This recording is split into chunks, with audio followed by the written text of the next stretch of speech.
दोस्तों यदि आप किसी भी बैंक में अकाउंट ओपन करने को सोचते हैं तो सबसे पहले उस अकाउंट के बारे में पूरे डिटेल में जान लेना जरूरी होता है कि उस अकाउंट को खोलते हैं तो क्या बेनिफिट मिलता है, उस अकाउंट पे किस तरह के चार्जेस रखी गई है। तो आज के इस वीडियो में जियो पेमेंट बैंक के बारे में पूरा डिटेल में मैं आपको बताऊंगा कि क्या क्या सर्विसेज आपको मिलती है, क्या क्या क्वेश्चन आपके मन में उठ सकते हैं और जियो पेमेंट बैंक अकाउंट खोलते हैं तो किस प्रकार की उसमें चार्जेस है और क्या आपको अकाउंट खोलना चाहिए या फिर नहीं खोलना चाहिए। यकीन मानिए इस वीडियो को अंत तक देख लेते हैं तो आप खुद ही फैसला कर लेंगे कि उस अकाउंट को खोलना चाहिए या फिर नहीं खोलना चाहिए और आप भी कहोगे क्या मस्त वीडियो था, कुछ भी नहीं बचा पूछने के लिए। वीडियो पसंद आएगा तो वीडियो को लाइक जरूर कीजिएगा। देखिए जियो पेमेंट बैंक अकाउंट जिसके बारे में हिंदी में पूरा डिटेल में आप लोगों को समझाने वाला हूं। ये जियो पेमेंट बैंक का आउटलेट है जैसा कि अभी आप देख सकते हैं, जो कि जिस तरह से और सारे बैंकों का ब्रांचेस होता है ना उसी प्रकार से इनका आउटलेट है और बीसी पॉइंट भी है जहां पर आप अपने अकाउंट को खुलवा सकते हैं, लेकिन कहीं जाने की जरूरत नहीं है। आप घर बैठे ही अकाउंट को काफी आसानी से खोल सकेंगे। आगे की वीडियो में आपको मालूम चल जाएगा। चलिए सबसे पहले मैं आपको बता दूं कि इस बैंक अकाउंट को खोलते हैं तो ये कैसा अकाउंट है और किस तरह के चार्जेस इसमें एप्लीकेबल होता है। आपको बता दूं कि सबसे पहले ये एक जीरो बैलेंस अकाउंट है। जीरो बैलेंस के बारे में आप समझते ही होंगे। जीरो बैलेंस जिसमें कोई भी आपको बैलेंस मेंटेन करके चलने की जरूरत नहीं होता है, यानी आप अपने खाते में पैसा नहीं भी रखते हो तो कोई दिक्कत परेशानी नहीं है। यानी आपसे ना तो कहेगा कि पैसे रखो और ना ही आपको इसके बदले में कोई चार्ज किया जाएगा, जो कि सबसे पहले ही देख सकते हैं कि मंथली एवरेज बैलेंस नील। आपको बता दूं कि दो प्रकार के अकाउंट होंगे, जो कि एक रेगुलर सेविंग्स अकाउंट और दूसरा लिमिटेड केवाईसी अकाउंट। जो रेगुलर सेविंग्स अकाउंट होता है उसे फुल केवाईसी अकाउंट कहना बुरी बात नहीं है। आप या तो वीडियो केवाईसी की मदद से खोलिए या बायोमेट्रिक के द्वारा खोलिए। फुल केवाईसी अकाउंट खोलते हैं तो आपका हो जाता है रेगुलर सेविंग्स अकाउंट। लेकिन वही अगर आप ओटीपी देकर अपने अकाउंट को खोलते हैं तो वो लिमिटेड केवाईसी अकाउंट होता है। लेकिन दोनों से आप काम चला सकते हैं, सर्विसेज आपको अलग अलग मिलेगा। इसलिए मैं रिकमेंड करूंगा कि फुल केवाईसी अकाउंट ही खोलिए ताकि आपको लिमिट भी ज्यादा मिले और सर्विसेज भी बढ़िया मिले। मैक्सिमम बैलेंस कितना रख सकते हैं या क्रेडिट कर सकते हैं। अगर आप फुल केवाईसी अकाउंट खोलते हैं तो 1,95,000 रुपए तक आप अपने खाते पे रख सकती हैं। आप सोचोगे 2 लाख रुपए रखना होगा तो क्या होगा, तो यहां पर स्वीप इन और स्वीप आउट की फैसिलिटी मिलती है, जो कि आमतौर पर पेमेंट बैंक दूसरे बैंक के साथ पार्टनरशिप करके रखती है। जिसमें 1,95,000 रुपए से ज्यादा होता है तो वो दूसरे बैंक में भेज देती है और फिर आपका पैसा इसमें घटता है तो उस बैंक से इसमें आ जाता है। तो 1,95,000 तक रख सकते हैं अगर स्वीप इन और आउट की फैसिलिटी आप डिसेबल कर चुके हैं। तो अगर आप इनेबल रखे हैं तो इसमें कोई भी लिमिट नहीं है, जितना भी रखो भाई। जैसे ही 1,95,000 क्रॉस होगा वो आपके सेकेंड यानी दूसरे बैंक अकाउंट में चला जाएगा। अगर आपका लिमिटेड केवाईसी वाला अकाउंट है तो 95,000 रुपए की ही ये लिमिट दिया जाता है। इसके बाद देखेंगे इंट्राडे बैलेंस सेम ही है, इसमें कोई भी परिवर्तन देखने को नहीं मिलेगा। उसके बाद है maximum aggregate credit in year, यानी कि साल में कितना आप बैलेंस क्रेडिट कर सकते हो। तो इसमें तो एने लगा है नॉट अवेलेबल, यानी फुल केवाईसी अकाउंट में ऐसा कोई बाध्यता नहीं है। लेकिन लिमिटेड केवाईसी में मैक्सिमम 2 लाख रुपए तक आप साल में रख सकते हो। आपको मालूम होगा कि वॉलेट की सर्विस भी है और वॉलेट की सर्विस में भी 2 लाख रुपए साल में बहुत हो जाता था। आप देखेंगे इसमें एक RuPay virtual platinum debit card मिलता है, जिस प्लैटिनम डेबिट कार्ड का ई कॉमर्स पर भी ट्रांजैक्शन में इस्तेमाल कर सकती हो। और आपका ये वर्चुअल डेबिट कार्ड जो है वो यूपीआई के पिन सेट और रीसेट करने में भी काम देगा। आपको बता दूं कि इश्यूएंस फी नहीं लगता है इसमें, यानी कि कोई भी जारी करने का चार्ज नहीं है। और इसमें जो लिमिट है वो e commerce daily transaction limit 1.5 lakh रुपए तक है।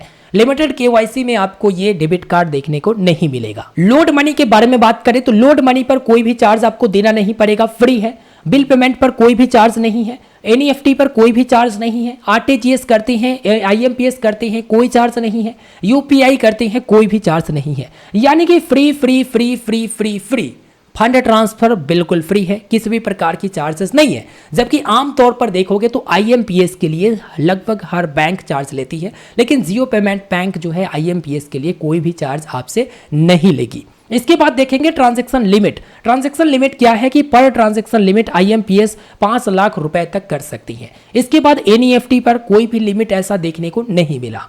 यूपीआई पर 1 लाख रुपया पर डे के हिसाब से आप ट्रांजैक्शन कर सकती हैं। वहीं पे डेबिट ट्रांजैक्शन नॉट अवेलेबल बताई गई है।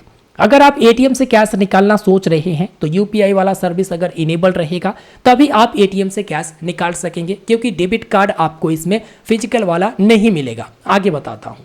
एसएमएस अलर्ट चार्ज जो कि लगभग हर बैंक लेती है और बैंक बढ़ाते ही रहती है, देखोगे तो इंक्रीज ही करते रहती है। लेकिन जियो पेमेंट बैंक ऐसा सर्विस आपको दे रही है कि एसएमएस अलर्ट तो भेजेगी लेकिन इसके लिए कोई भी आपसे चार्ज नहीं करेगी। उसके बाद मंथली ई स्टेटमेंट का कोई भी चार्ज नहीं है।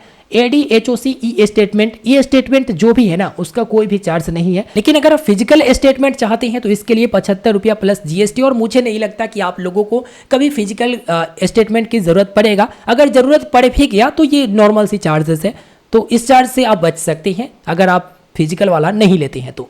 इसके बाद नॉमिनेशन फैसिलिटी भी मिलता है, यानी कि आप अपने अकाउंट पे नॉमिनी भी लगा सकते हैं। तो नॉमिनी की फैसिलिटी आप जरूर अवेल कीजिएगा, अपने अकाउंट में नॉमिनी जरूर डालिएगा, चाहे आपके फादर है, मदर है, ब्रदर है, कोई भी है, नॉमिनी जरूर डालिएगा। अगर आपको कुछ कभी होता है, खुदा ना खास्ता कुछ होता है, तो आपका जो बैंक बैलेंस रहता है वो इसी नामिती यानी नॉमिनी को दे दिया जाता है। इसलिए किसी भी बैंक में अकाउंट खुले हुए हैं तो नॉमिनी जरूर ऐड कीजिएगा। उसके बाद स्वीप फैसिलिटी जो मैंने आपको बताया कि अकाउंट में 1,95,000 के बाद स्वीप हो जाएगा, तो इसकी भी कोई चार्ज आपसे नहीं किया जाएगा। रेट ऑफ इंटरेस्ट जो कि बदलते रहता है, आपको मालूम है कि RBI का रिपो रेट वगैरह जो घटते बढ़ते रहती है, इसको लेकर यहाँ पर भी इफेक्ट पड़ता है।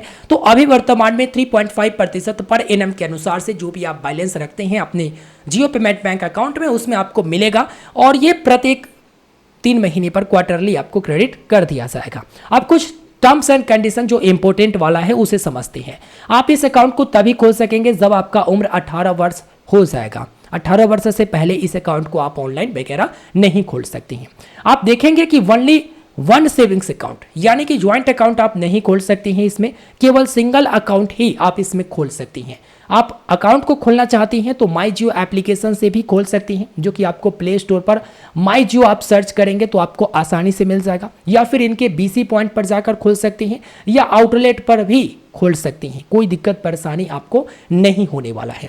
आपका जो KYC होगा वो आधार कार्ड और पैन कार्ड आपके पास है, ये आधार नंबर पैन नंबर है तो काम हो जाएगा। अगर आपके पास आधार कार्ड नहीं है ना, तो भी आप इस अकाउंट को खोल सकते हैं, और यदि पैन कार्ड नहीं है तो भी आप इस अकाउंट को खोल सकती हैं, जो कि फॉर्म 60 भरना पड़ेगा। जो कि आपको पैन कार्ड नहीं रहता है ना, तो एक डिक्लेरेशन फॉर्म भरना पड़ता है। और आपको अगर आधार कार्ड नहीं है तो आप यहाँ पर जो भी प्रूफ है आपके पास, चाहे वोटर ID कार्ड है, नरेगा कार्ड है, जो भी प्रूफ आपके पास है उसकी मदद से, वोटर ID कार्ड, पासपोर्ट वगैरह, ड्राइविंग लाइसेंस वगैरह जो भी है ना, इसकी मदद से आप खुलवा सकती हैं। लेकिन इसके लिए आपको ऑनलाइन सुविधा नहीं, आपको बायोमेट्रिक ऑथेंटिकेशन करके खुलवाना पड़ेगा। या तो आप इनके आउटलेट पर जाइए या BC पॉइंट जहां पर है वहां पर आपको जाना पड़ेगा। इसमें आपको कोई भी चेकबुक नहीं मिलता है। अगर आप सोचते हैं कि इसमें लिखित वाला चेकबुक मिले ताकि मैं चेक किसी को दूं और आसानी से पैसे आदान प्रदान हो, तो अभी वर्तमान में कोई चेकबुक नहीं मिलता है, और ना ही इसमें कोई आपको फिजिकल डेबिट कार्ड दिया जाता है। और मैंने आपको बताया जो इंटरेस्ट रेट मिलता है वो RBI के अकॉर्डिंग मिलता है, और ये जो है प्रत्येक 3 महीना पर क्रेडिट कर दिया जाता है। नेक्स्ट स्लाइड में हम लोग देखते हैं तो ये फुल KYC अकाउंट होता है। या तो आप जो है यहाँ पर वीडियो KYC से करिए, या फिर जो बायोमेट्रिक है उसकी मदद से कीजिए। और यहाँ पर कोई भी कैपिंग नंबर ऑफ ट्रांजेक्शन की नहीं है, और ना ही आपको जो है अमाउंट का देखने को मिलेगा। सेल्फ सर्विस मोबाइल एप्लीकेशन मिलता है, जिसमें आप fund transfer, bill payment, recharge, auto top up वगैरह का आनंद उठा सकती हैं। जो उस एप्लीकेशन पर फीचर्स है वो उठा सकती हैं। UPI के सिस्टम भी मिलते हैं, जो कि @जियो करके आपका बन जाता है UPI। जिस तरह से और भी एप्लीकेशन में आप बनाते हो उस तरह से आप जियो ऐप के अलावा दूसरे एप्लीकेशन जो थर्ड पार्टी UPI एप्लीकेशन है उसमें भी बैंक अकाउंट को लिंक कर सकते हो। अगर आप BC पॉइंट या आउटलेट पर जाते हैं तो आपको वॉलेट जो कैश विड्रॉ है उसकी सर्विसेज मिल जाती है, कैश डिपॉजिट की, फंड ट्रांसफर की, बिल पेमेंट, रिचार्ज की, और अगर मिनी KYC या लिमिटेड KYC है तो फुल KYC अपग्रेड करने की भी सुविधा आपको मिल जाती है। आप देखेंगे नॉमिनेशन फैसिलिटी अवेलेबल है, डोरमेंट हो जाएगा आपका अकाउंट। ये तब होगा जब आप 2 साल तक इस्तेमाल नहीं करोगे अकाउंट, तो आपका डोरमेंट हो जाएगा, लेकिन बाद में आप उसे KYC करके फिर से एक्टिवेट करा सकती हैं। लेकिन क्या होगा जब आप 10 साल तक अकाउंट इस्तेमाल नहीं करती हैं? तो अगर आप 10 साल तक इस्तेमाल नहीं करेंगे तो जो भी आपका डिपॉजिट रहेगा वो अनक्लेम्ड डिपॉजिट होगा, और क्लेम्ड करने के लिए या तो खुद आप जाइए, नहीं तो आपके घर परिवार वाला कोई जाएगा, कहेगा कि आपका ही अकाउंट है, आपके घर परिवार का ये सदस्य था, रिलेशनशिप जो भी है वो बताएंगे, और यहां पर वो अपना जो भी आपका डिपॉजिट है वो क्लेम कर सकेंगे। अगर आप अकाउंट क्लोज करना चाहते हैं, कभी दिक्कत हो गया तो आप अपने सेविंग्स अकाउंट को जब चाहे तब क्लोज करवा सकते हैं। या तो आप माई जियो एप्लीकेशन से सबमिट कर दीजिए रिक्वेस्ट, या फिर आप BC पॉइंट या आउटलेट पर जाकर आप आसानी से रिक्वेस्ट दे सकते हैं। डिजिटल सेल्फ सर्विस जो कि आपको माई जियो एप्लीकेशन पर मिल जाता है, उससे आप अकाउंट क्लोज करने की रिक्वेस्ट दे सकते हैं। अकाउंट क्लोज करने की कोई भी आपसे चार्ज नहीं किया जाएगा। आप देखेंगे नेक्स्ट जो कि DICGC कवर, जहां पर मैंने हाईलाइट कर रखा है वो काफ़ी इंपॉर्टेंट है, इसलिए ध्यान दीजिएगा। DICGC के तहत आपका 5 लाख रुपए तक ही इंश्योरेंस रहता है और वहां तक ही आपका जो है बैंक वाले कहेंगे कि है, इसके ऊपर वाला पैसा अगर खो गया, क्या हुआ नहीं हुआ, अगर कुछ होता है तो वो रिस्क नहीं रहेगा। DICGC के तहत अगर बैंक का कुछ होता है तो आपको 5 लाख रुपए जो है सेफ रहेगा, ठीक है। अब ऐसा नहीं कि 2 लाख रखोगे तो 5 लाख वो लोग देंगे, नहीं, 5 लाख तक, चाहे कोई भी बैंक में आप अकाउंट खोलते हैं, ये 5 लाख रुपए तक ही आपका इंश्योरेंस रहता है जो आप डिपॉजिट या जमा करके रखती हैं। हेल्पलाइन नंबर वो ये है 1800890770। इनका ईमेल भी है जो कि care@jiopayments.com। इनका एड्रेस भी है जहां पर आप जा सकती हैं। अभी भी आपके मन में कुछ सवाल अगर उठ रहे हैं तो कुछ सवाल भी मैंने पिक किया है, जिसमें देखेंगे कि अगर आपका उम्र 18 वर्ष है तभी आप इस अकाउंट को खोल सकेंगे। यहां पर बता दूं कि किसी भी प्रकार की चार्जेस आपको नहीं लगती हैं अकाउंट ऑपरेट किया जाता है। तो कोई बैंक होते हैं जो कि अकाउंट ऑपरेट के नाम पर आपको प्रत्येक 3 महीना पर 15 रुपया 30 रुपया ऐसे करके ले लेते हैं, लेकिन इसमें कोई चार्ज आपको देना नहीं पड़ेगा। यहां पर किसी भी प्रकार की पेनाल्टी नहीं लगती है अगर किसी कारणवश आपका अकाउंट इनएक्टिव कर दिया जाता है या हो जाता है। तो आधार पैन आपके पास है तो क्या दिक्कत है, आप इस अकाउंट को घर बैठे खोल लीजिए ना। इसके ऊपर डिटेल में वीडियो दे चुका हूं पहले कि किस तरह से आप इस अकाउंट को खोल सकते हैं। लेटेस्ट वाला वीडियो जरूर आएगा, जल्द आएगा। वीडियो को लाइक करते हुए चैनल को सब्सक्राइब करके रखिएगा। ये रहा आपका पैन और ये रहा आपका आधार। इसके बाद आप देखेंगे कि आप अपने माई जियो एप्लीकेशन में किसी दूसरे बैंक के अकाउंट को भी यूपीआई से लिंक कर सकते हैं, डेबिट क्रेडिट कार्ड को लिंक कर सकते हैं, या जियो पेमेंट बैंक अकाउंट को भी दूसरे एप्लीकेशन में लिंक कर सकती हैं। यूपीआई को लिमिट को समझते हैं। आप लोग सोचेंगे कि इसका लिमिट कितना है, तो यूपीआई लिमिट में अगर आप पे करते हैं या कलेक्ट करते हैं एक्सेप्टेंस में, आप देखेंगे 20 ट्रांजैक्शन पर डे के हिसाब से पर्सन टू पर्सन मिलता है P2P। पर्सन टू पर्सन वो होता है जैसे मैंने आपको पैसे भेज दिया, मर्चेंट को पेमेंट नहीं किया, तो पर्सन टू पर्सन हो जाता है। अकाउंट नंबर डालकर या यूपीआई आईडी डालकर मैंने भेज दिया तो ये पर्सन टू पर्सन हो जाता है। लेकिन अगर आप मर्चेंट क्यूआर कोड या मर्चेंट पर ट्रांजैक्शन करते हैं तो यहां पर कोई भी लिमिट आपको देखने को नहीं मिलेगा। यहां पर आपको कलेक्ट इनिशियल का आपको 5 ट्रांजैक्शन पर डे के हिसाब से दिया जाता है और नॉट एप्लीकेबल है जो कि पर्सन टू मर्चेंट। तो ये कुछ लिमिट आपने देखा। अब डेली के हिसाब से लिमिट को देखिए। डेली के हिसाब से लिमिट, ट्रांजैक्शन लिमिट को देखें। पहले आपने देखा count of transaction per day, यानी कितने ट्रांजैक्शन पर डे के हिसाब से करेंगे। अब लिमिट देखते हैं जो कि कितने ट्रांजैक्शन, कितने रुपए के ट्रांजैक्शन आप कर सकेंगे। तो अगर आप यूपीआई सेट करते हैं तो अप टू 24 आवर्स तक मात्र 5,000 रुपए ही आप किसी को पर्सन टू पर्सन या पर्सन टू मर्चेंट को पेमेंट कर सकेंगे। लेकिन वही 24 घंटे बीत जाने के बाद पर्सन टू पर्सन 1 लाख रुपए तक आप ट्रांसफर कर सकते हैं और वही पर्सन टू मर्चेंट भी 1 लाख रुपए पर डे के हिसाब से दे सकते हैं। अगर कैपिटल मार्केट्स या इंश्योरेंस के बारे में बात करें तो यहाँ पर पर्सन टू पर्सन तो ये आएगा नहीं, बल्कि आता है पर्सन टू मर्चेंट में। तो यहाँ पर 2 लाख रुपए पर ट्रांजेक्शन और पर डे के हिसाब से आप 6 लाख रुपए तक ट्रांजेक्शन कर सकती हैं। अब आते हैं आईपीओ जो कि इनिशियल पब्लिक ऑफरिंग होता है, तो ये तो पर्सन टू पर्सन आएगा नहीं, ठीक है। यहाँ पर 5 लाख रुपए पर ट्रांजेक्शन के हिसाब से मैक्सिमम और 15 लाख पर डे के हिसाब से आप इसमें लगा सकते हैं या ट्रांजेक्शन कर सकते हैं।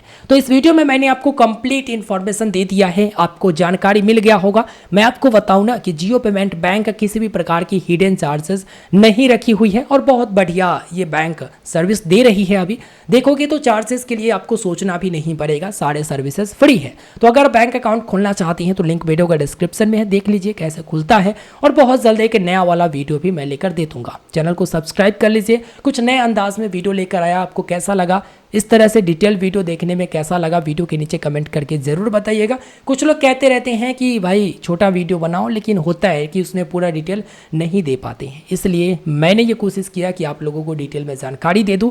और इतना दिन बैंक अकाउंट यूज़ करना है तो भाई थोड़ा सा रुक कर इस वीडियो को आपने देखा, बहुत बहुत धन्यवाद आपका। मिलते हैं फिर एक नया वीडियो में। चैनल को सब्सक्राइब कर दीजिए, वीडियो को लाइक करके अपने साथी दोस्तों तक शेयर कीजिए। कोई डाउट है ज़रूर कमेंट करें। धन्यवाद।